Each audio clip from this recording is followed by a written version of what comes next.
Hi, Angela Wolf here. Today in the studio I've got a jacket all cut out ready to sew. And I don't know about you, but before I get rolling, I like to wind 2 or 3 bobbins, depending on how big the project is. If you don't wind it correctly, if it's uneven, if the threads look kind of funky, you're going to end up with a whole rat's nest underneath your fabric.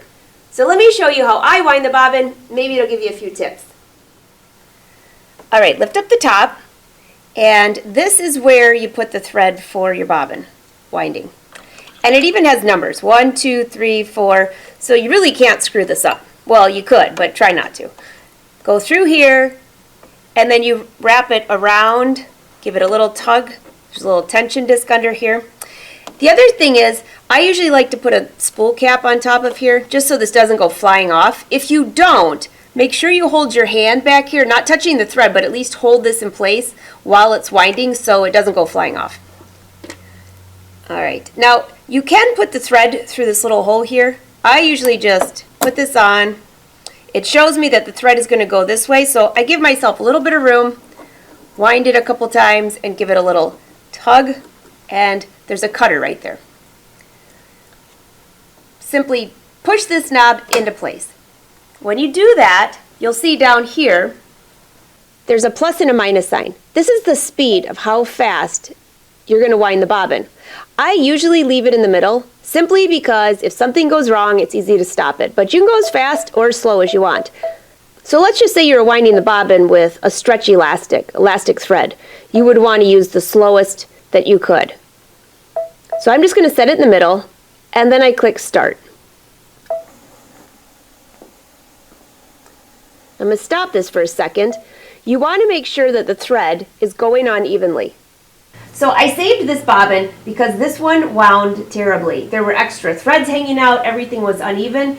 If I tried to use this, I would end up with a hot mess.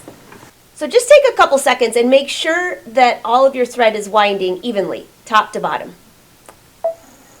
If for some reason it's not, you can either click the stop at the bottom, or I can open this up and that will stop it as well. When I close it again, I have to click start one more time.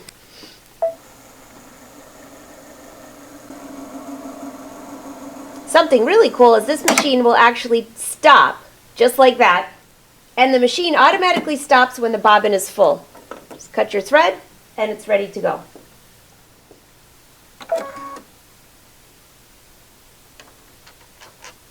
Pop the bobbin down here, simply wrap it around, cut the thread,